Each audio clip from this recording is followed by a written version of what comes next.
Jamal Warner has died at the age of 54. Warner accidentally drowned while swimming in the ocean Sunday afternoon, 54 years old. Warner is best known for his role, of course, as Theo Huxtable, Cliff's son, on The Cosby Show. Dave Chappelle gets up to do a comedy routine in Boston, though he's denying he was in Boston. But it was well advertised, and there are many people who walked out of his performance. So I don't know what he's doing, saying he wasn't there. In a perfunctory manner, he says, I don't agree with what Hamas did on October 7th. And even though we were at odds, what we both understood is we get to 100 episodes, we're going to have a sweet-ass syndication deal. How does it feel, this sudden stardom? It's great. I mean, it was nothing I was expecting. You know, you think for a long time about how you want a series, and you never really expect it to be a big success, but no one knew it would be this big. We talked about Blue Streak. I love that. He played a role in your life, I believe. How do you feel about him as a person, as an artist? Martin Lawrence is the guy that showed everybody you can make it from D.C. to Hollywood. And I had a personal stake in his success. Every time he did something, it made me feel inspired and really good. What if Malcolm Jamal Warner didn't just drown, but was taken out for saying no to the industry's darkest deals? What if Dave Chappelle, Katt Williams, and even Chlöe Bailey have all been dropping hints this whole time, and we just weren't paying attention? This isn't about one celebrity. It might be about a system built to silence the ones who refuse to play by the rules. Stick around because we're diving deep into the eerie connections, shady patterns, and the receipts that might just blow this whole thing wide open. Stay tuned. You're not ready for this. Dave Chappelle was decapitated in front of us. They called him Pilot Boy because he had 19 pilots in Hollywood and everybody passed on him and said his show wasn't worth it. Then when he made $500 million, they said even though his contract said he should get half of it, they said he made too much for the contract to be valid, so we'll offer you 10%. And then the New York Post went to the jail and interviewed my attacker like he was some kind of hero. And I read that interview. Turns out the entire attack was my fault. Yes, I triggered him. I didn't mean to. I had done jokes about the homeless. It turns out this young man was homeless. And I mean, there's no way I could have known this. But I will say, for a homeless guy. This is where The Cosby Show star Malcolm Jamal Warner's life suddenly and shockingly ended over the weekend. You can see right now there's a red flag blowing in the wind here. That is a warning that people should not be swimming in these waters. And you can see some choppy waves out here. Why is Dave Chappelle going to Africa? Why does Mariah Carey make a $100 million deal and take her clothes off on TRL? A weak person cannot get to sit here and talk to you. Ain't no weak people talking to you. So what is happening in Hollywood? Nobody knows. The worst thing to call somebody is crazy, is dismissive. I don't understand this person, so they're crazy. That's bullshit. These people are not crazy, they're strong people. Maybe the environment is a little sick. But certain dots, like when I see that they put every black man in the movies in a dress at some point in their career, I'll be connecting them down like, wow, all these brothers gotta wear a dress. This happened to me. I'm doing a movie with Martin.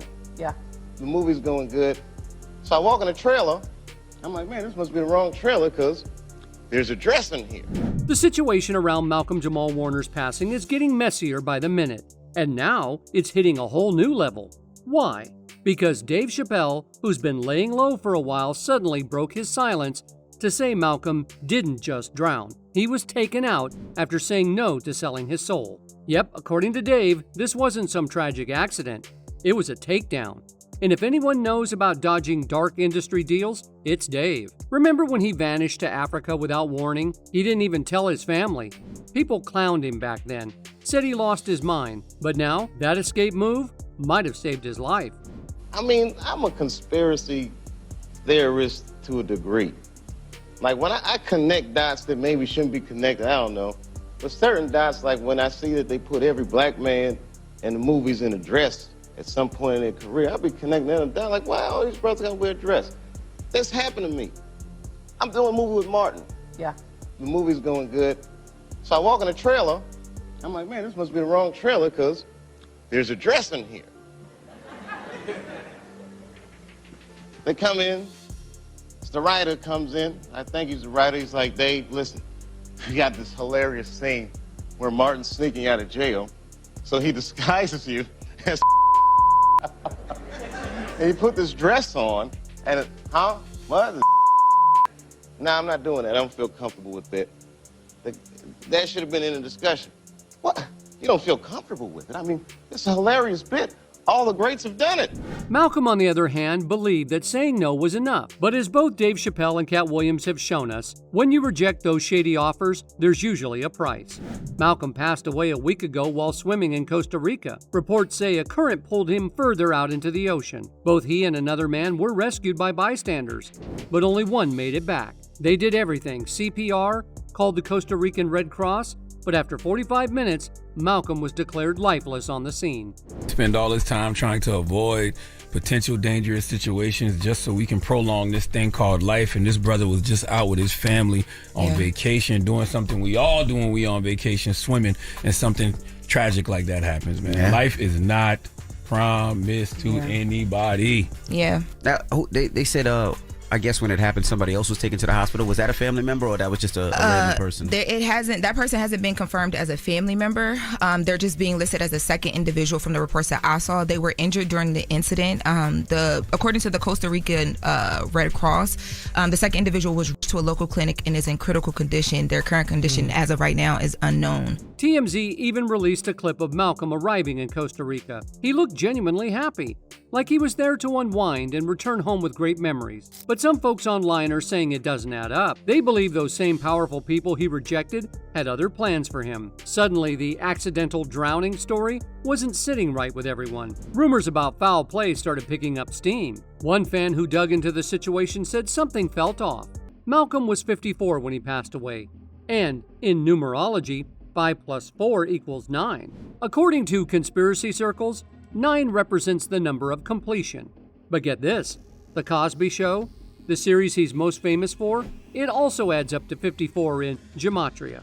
Creepy, right? It goes even deeper.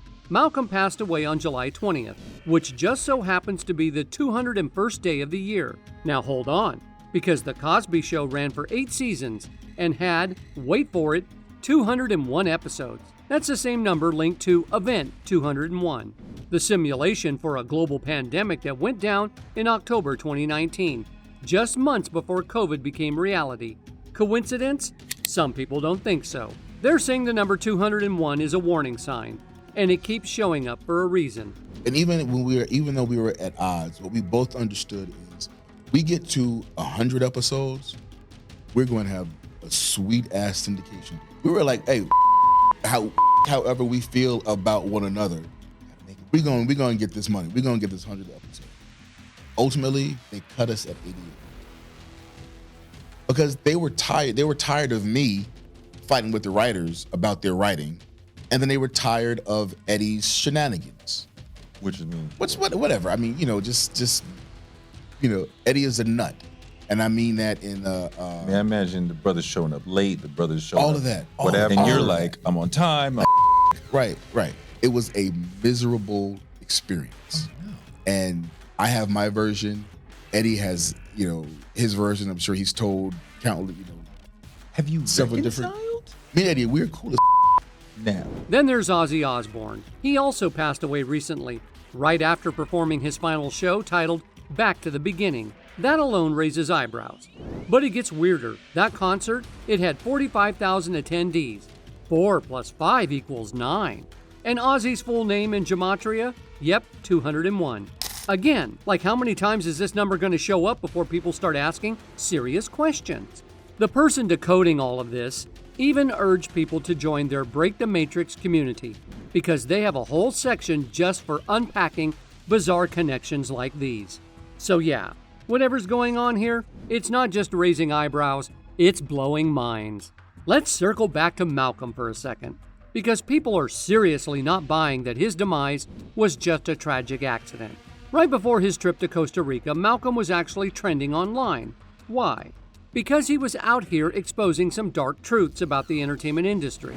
He talked about how some powerful higher-ups approached him with massive offers, millions of dollars, just to get him to take on roles that completely went against everything he believed in. Basically, they were asking him to sell his soul for fame and fortune. But Malcolm said no. He turned it down without hesitation. This is where the Cosby Show star Malcolm Jamal Warner's life suddenly and shockingly ended over the weekend. You can see right now there's a red flag blowing in the wind here. That is a warning that people should not be swimming in these waters, and you can see some choppy waves out here. A source close to Warner tells NBC News that he was here with his wife and his young daughter. They were on vacation, and then on Sunday afternoon, things went horribly wrong. Authorities say that a current pulled him out to sea. People were able to get him back on land, but by then, he had no vital signs. Authorities say it appears that he died from asphyxia by submersion. So this is the beach where all this unfolded, but really, as soon as you get here, even before you get onto the beachhead, you can see... He once explained that having the Cosby Show as his launch pad gave him a rare advantage. He had a solid team behind him from day one, and the luxury of being picky about his roles. His mom played a big role too. She taught him early on about longevity in showbiz and the importance of being versatile. She would always remind him that even the biggest stars go through seasons, some hot, some cold, and that it's the choices you make during the cold seasons that truly define your legacy. Now, in comedy, this is a often spoken but unwritten rule. You shouldn't apologize for jokes. It's a very bad precedent to set. It's like Rachel Maddow crying on the news. If you cry about one story, you're gonna have to cry about all these. It's a tough one, man. The humanist in me doesn't want to make any of it personal. And the other thing is, of course, the kicking someone in the pussy was a reference to a joke I said about a woman that lied and got Emmett Till murdered. So I evoked that imagery when referring to her because I feel like what she was doing was cruel and dangerous and completely opposite of any black woman I've ever met in my life. You know, we're a matriarchy. Black men, we raised by our mothers, the grandma's hands, all that shit. We used to women, oddly enough, as protectors and nurturers. And she was the opposite of that.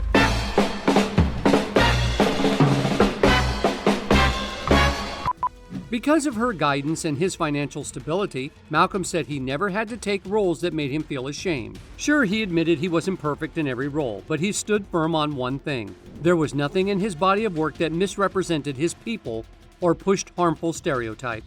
And most importantly, he never had to compromise his soul to make a living. But here's where it gets even crazier. Malcolm wasn't the only celebrity who recently spoke up about getting those shady, soul-selling offers. This made people even more suspicious about what really happened to him. Turns out Chlöe Bailey had a similar experience and even opened up about it during a live stream. Someone had asked if she watched the movie Sinners, and her emotional response had everyone talking. She said she did see it and thought it was phenomenal. She absolutely loved it, but what hit the hardest was how real it felt. After watching it, she broke down crying and said it reminded her so much of the industry. The film followed a gifted musician whose talent attracted attention, but not all of it was good. She explained how in the story, these vampire-like figures told the artist that if he wanted to be successful and have his music live on forever, he'd have to sell out, literally. That hit Chlöe deep because it echoed the kind of temptation she's seen and experienced in real life. Phenomenal. I absolutely freaking loved it. Can I be honest? After Sinners, I cried. Do you want to know why I cried? Yes or no? Or you're just like, Chlöe, you cried because you're a crybaby. Just tell me. Okay, so I think anyone who, it just reminds you so much of the industry, right? And it's like, you could have a gift like he did with his guitar. And like they said, when he's singing, he's honoring his ancestors and uplifting and all of that, but then it also attracts the not good. So it's like, in order for him to be successful, the vampires were telling him he has to sell out so that he could be, so that he could live forever and his music could live forever.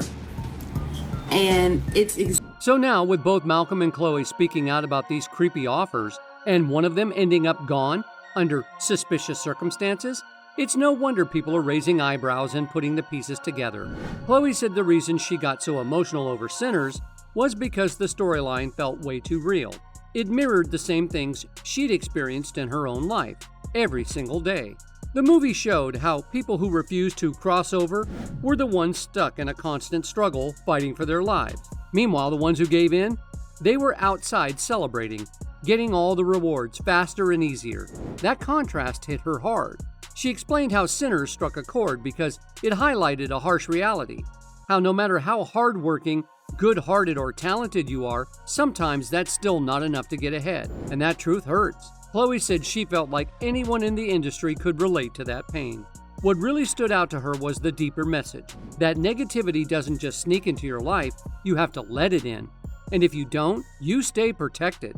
That message gave her chills. She found the whole film beautiful and said she was genuinely proud of everyone involved in it. There was also a scene that completely broke her. When the lead character was singing in a bar surrounded by visuals of ancestors and the powerful history that came before him, she felt like that moment honored every artist who came before and paved the way for the new ones. She said anyone with true grit, something they love with all their heart, but chooses not to sell out, knows exactly how hard the road can be.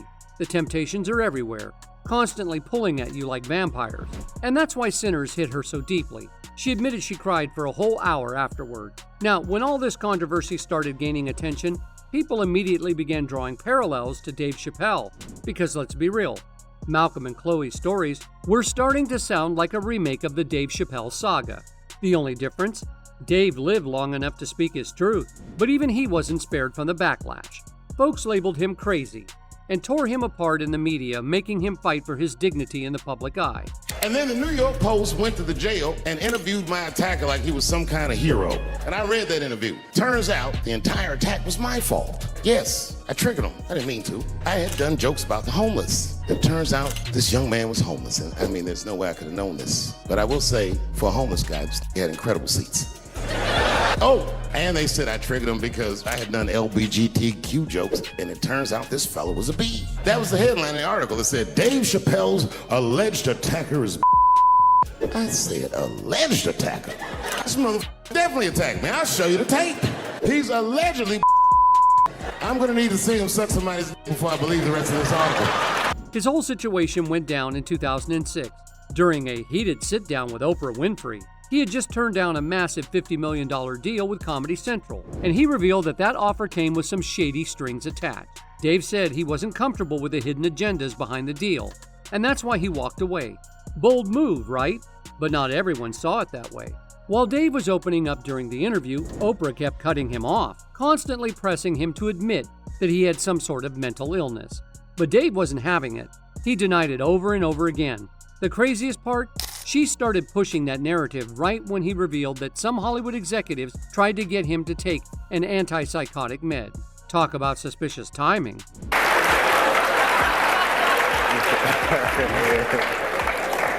When Martin Lawrence was in that chair, we talked about Blue Streak. I love that. He played a role in your life, I believe. How do you feel about him as a person, as an artist? Martin Lawrence is the guy that showed everybody you can make it from DC to Hollywood.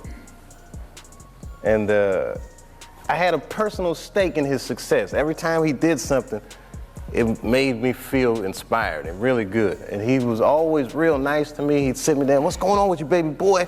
What? We'd talk about comedy, whatever. And, you know, when we did Blue Streak, we were promoting it, and Martin had a stroke. He almost died. And then after that, I saw him, and I was like, oh my God, Martin, are you okay? And he said, I got the best sleep I ever got in my life. That's how tough he is. So let me ask you this. What is happening in Hollywood that a guy that tough will be on the street waving a gun, screaming, they are trying to kill me? Dave explained how all of this was completely out of his frame of reference. He'd been in the entertainment world since he was 14, so he'd seen it all. He'd heard the stories, those creepy behind-the-scenes tales about how things really go down in Hollywood. He brought up Mariah Carey, saying she signed a $100 million deal. And just a few months later, people were suddenly calling her crazy. Same with Martin Lawrence. He was out in the streets waving a gun, yelling that someone was trying to end him. These breakdowns always seem to happen when someone was about to level up in their career. Makes you think, right? Why is Dave Chappelle going to Africa? Why does Mariah Carey make a $100 million deal and take her clothes off on TRL? A weak person cannot get to sit here and talk to you. Ain't no weak people talking to you. So what is happening in Hollywood? Nobody knows. The worst thing to call somebody is crazy, is dismissive. I don't understand this person, so they're crazy. That's bullshit. It's people are not crazy, they're strong people. Maybe the environment is a little sick. When Oprah asked if he thought he sort of lost his mind, Dave calmly said no, not exactly. He admitted he was under a lot of stress, but not insane. In fact, he believed he was deliberately being put through these stressful situations on purpose.